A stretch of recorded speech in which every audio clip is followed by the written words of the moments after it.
Meet the editors. ചോദ്യം ഇതാണ്, തീർന്നോ പ്രതിസന്ധി എന്നാണ്.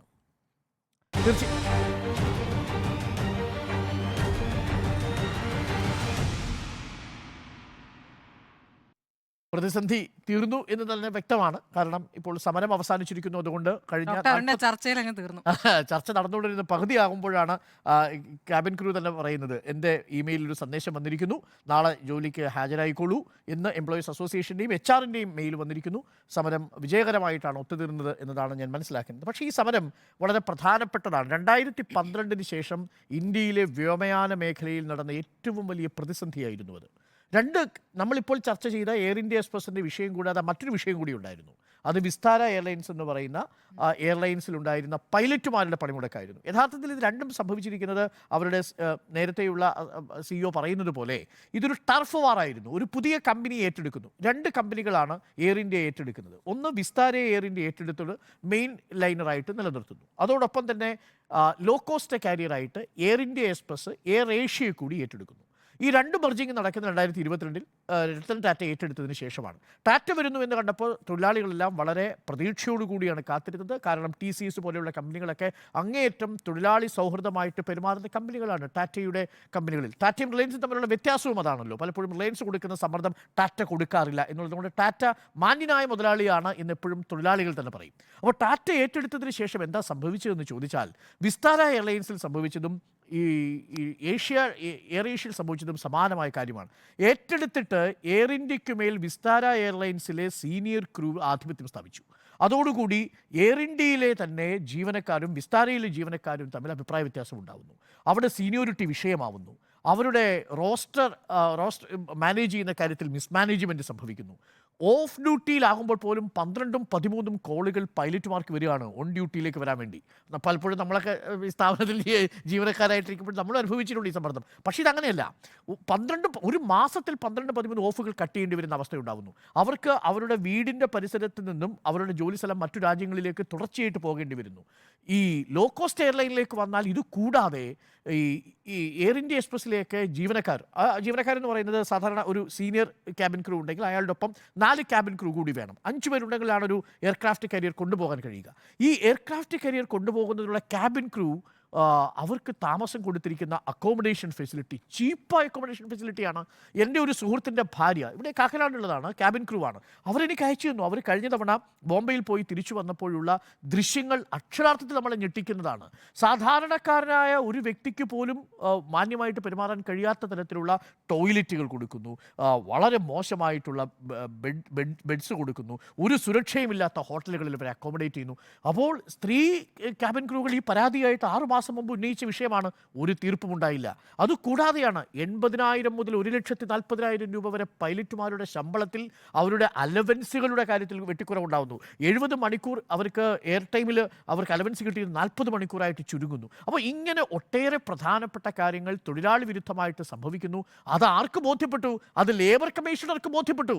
ലേബർ കമ്മീഷണർ തുടർച്ചയായിട്ട് എയർ ഇന്ത്യക്ക് കത്തയച്ചുകൊണ്ടിരുന്നു. പക്ഷേ അതിനവർ മറുപടി നൽകിയില്ലെന്നും മാത്രവുമല്ല, അവർ ഈ കൗൺസിലേഷൻ ചർച്ച, ഇന്ന് നടന്ന ചർച്ച പോലെ ഒരു ചർച്ച വെച്ചപ്പോൾ അവർ ഡെപ്യൂട്ട് ചെയ്ത ഉദ്യോഗസ്ഥനത്തിന് അനുയോജ്യനായ വ്യക്തിയുമായിരുന്നില്ല.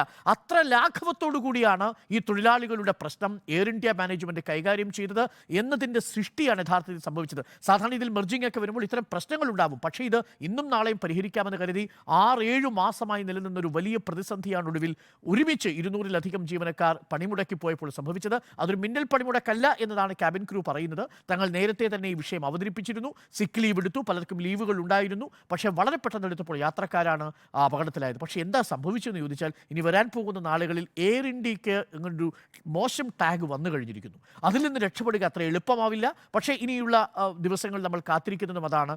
കാര്യം ഇതൊരു വലിയ രീതിയിൽ കമ്പനിയുടെ സൽപ്പേരിനെയും ബ്രാൻഡിങ്ങിനെയും ബാധിച്ചിരിക്കുന്നു എന്നുള്ളതാണ്. അത് ജീവനക്കാർ മനസ്സിലാക്കേണ്ടിയിരുന്നു എന്നതാണ് എനിക്ക് അതിലുണ്ടായിരുന്ന ഒരു ടേക്ക്. എന്തായാലും പ്രതിസന്ധി അവസാനിച്ചിരിക്കുന്നു. നാളെ മുതൽ എല്ലാ എയർ ഇന്ത്യ എക്സ്പ്രസ്സിൽ യാത്ര ചെയ്യാൻ പോകുന്ന യാത്രക്കാർ ജീവനക്കാർക്കും യാത്ര ചെയ്യാൻ കഴിയുന്നതാണ്. 380ഓളം സർവീസുകളാണ് ഒരു ദിവസം എയർ ഇന്ത്യ നടത്തുന്നത്.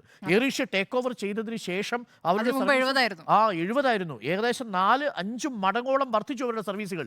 അവരുടെ ജീവനക്കാരുടെ എണ്ണം 2500ഓളം വർദ്ധിച്ചു നേരത്തെ ഉണ്ടായിരുന്നതിനേക്കാൾ. അതിനകത്തെ ഒരു തൊഴിൽ പ്രശ്നം ആയിട്ട് നമ്മൾ അതിനെ സമീപിക്കുന്നു എന്നുള്ളത് ശരി തന്നെയാണ്, അങ്ങനെ തന്നെയാണ് സമീപിക്കുന്നത്. അതിനോടൊപ്പം തന്നെ യാത്രക്കാരുടെ പ്രശ്നം ഞാൻ കഴിഞ്ഞ ദിവസം നമ്മൾ നോക്കിയപ്പോൾ കണ്ടൊരു വിഷയം എന്ന് പറയുന്നത് അതിന്റെ ഭാഗമായിട്ട് ഞാൻ അവതരിപ്പിക്കുന്നേ ഉള്ളൂ, ഒരു ടേക്ക് മാത്രം. എത്രയോ സ്ത്രീകൾ കുട്ടികൾ അതിനകത്ത് 1-2 സ്ത്രീകളുടെ പിന്നെ ബൈറ്റ് ശ്രദ്ധിച്ചപ്പം അവർ പറഞ്ഞ അവരുടെ ഭർത്താവിന്റെ അസുഖമായിട്ട് ബന്ധപ്പെട്ട് അവർ യാത്ര ചെയ്യുന്നത്. അപ്പോൾ വളരെ പ്രധാനപ്പെട്ട അത് നമുക്ക് കിട്ടിയ ബൈറ്റ്സുകളാണ്. ഇതിപ്പോൾ എല്ലാവരും നമ്മൾ കാണുന്നൊന്നുമില്ലല്ലോ. അപ്പോൾ ഏതൊക്കെ പ്രതിസന്ധികളിലൂടെ യാത്ര ചെയ്യുന്ന ആളുകളാണ് ഈ വന്നുകൊണ്ടിരിക്കുന്നത്, അതൊരു വിഷയം. നമ്മൾക്ക് തന്നെ മനസ്സിലായ ഒരു വിഷയം എന്ന് പറഞ്ഞാൽ ഈ വിസ തീർന്നിട്ട് പോകുന്ന ആളുകളുടെ പ്രശ്നങ്ങൾ.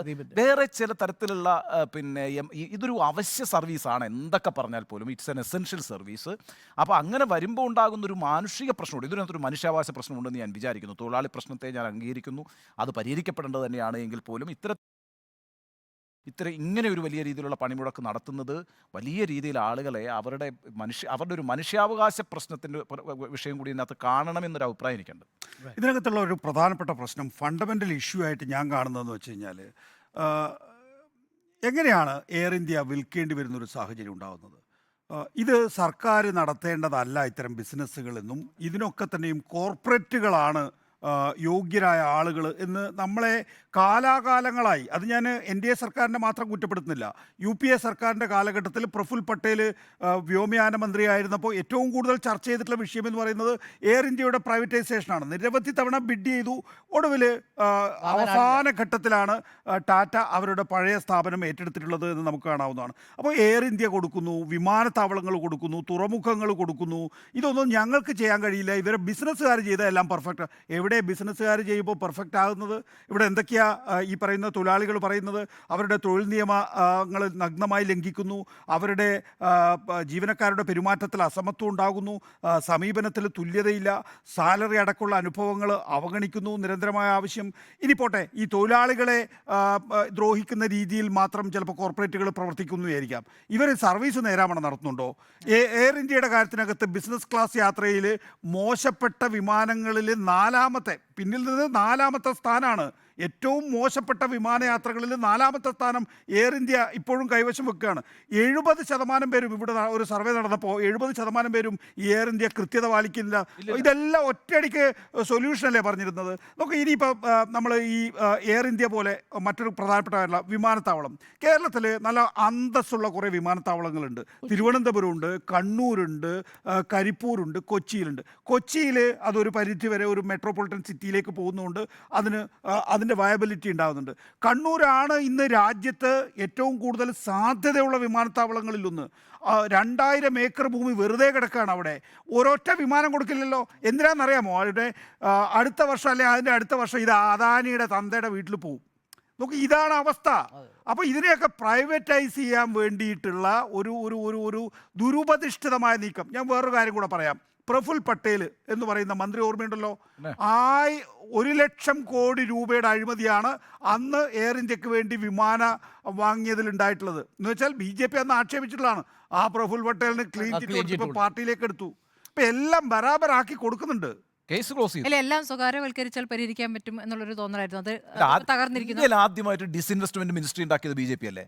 ആദ്യത്തെ 2099 വാജ്പേയി സർക്കാരിൽ ഡിസ്ഇൻവെസ്റ്റ്മെന്റ് മിനിസ്റ്റർ ആരായിരുന്നു? മുഖ്യ മാധ്യമ പ്രവർത്തകനായ അരുൺ ഷൂരി ആയിരുന്നു. പക്ഷേ ആദ്യമായിട്ട് ഓഹരി കച്ചവടം ചെയ്യുന്നതിന് വേണ്ടിയിട്ടൊരു മിനിസ്ട്രി തന്നെ ഫോം ചെയ്തത് വാജ്പേയിയുടെ കാലത്താണ്. പിന്നെ അരുൺ ഷൂരി ആയിരുന്നു അന്ന് മന്ത്രി. ഇപ്പോൾ നോക്കൂ, ഈ 40 ജീവനക്കാരെയും തിരിച്ചെടുക്കാം എന്നുള്ളൊരു ഉപാധി പറഞ്ഞാൽ ഈ പറയുന്ന പ്രശ്നങ്ങളൊക്കെ പരിഹരിക്കപ്പെടുന്നുണ്ടോ? എനിക്ക് സംശയമാണ്. ഇനിയിപ്പോൾ ലയിപ്പിക്കാനിരിക്കുന്ന IXX കണക്റ്റിലേക്കാണ്. അപ്പോൾ ആ കണക്റ്റിലേക്ക് ജീവനക്കാരുമായി താരതമ്യപ്പെടുത്തുമ്പോൾ ജീവനക്കാരുള്ള പെരുമാറ്റത്തിൽ, സാലറിയിലൊക്കെ വ്യത്യാസമുണ്ടെന്ന് പറയും. ഇതൊക്കെ പരിഹരിച്ചിട്ടാണോ ഇപ്പോൾ ഈ ചർച്ച നടന്നിരിക്കുന്നത്? എനിക്ക് സംശയമുണ്ട്. ഒരുപാട് പ്രശ്നങ്ങളുണ്ട്. ഈ പ്രശ്നങ്ങളൊക്കെ എങ്ങനെ പരിഹരിച്ചിരിക്കുന്നത്? ഇപ്പോൾ ഈ 40 പേര് ഒരുമിച്ച് സിക്ക് ലീവ് എടുത്ത് പോയി, അത് വലിയ പ്രതിസന്ധി ഉണ്ടാക്കി. യാത്രക്കാർ ബുദ്ധിമുട്ടിയ സാഹചര്യത്തിൽ അവർക്ക് 200 പേര് സിക്ക് ലീവ് എടുത്തു. 200 പേര്. അപ്പോൾ അവരെ തിരിച്ചെടുക്കേണ്ട ഒരു സാഹചര്യം. 40 പേര് തിരിച്ചെടുത്തിരിക്കുന്നു. ബാക്കി ചർച്ചകൾ നടക്കും. അപ്പോൾ ഈ മുഴുവൻ പ്രശ്നങ്ങളും പരിഹരിച്ചിട്ടാണ് ഈ തീരുമാനമെന്ന് ഞാൻ കരുതുന്നില്ല കേട്ടോ. അപ്പോൾ തീർന്നു പ്രതിസന്ധി എന്നുള്ളതാണ്. പ്രതിസന്ധി അവസാനിച്ചിരിക്കുന്നത് കൊണ്ട് നമ്മൾ ഇനി വോട്ടിടുന്നില്ല. നമുക്ക് ഇന്നത്തെ മീഡിയ എഡിറ്റേഴ്സ് ഇന്നിവിടെ അവസാനിപ്പിക്കാം അല്ലേ? അതെ.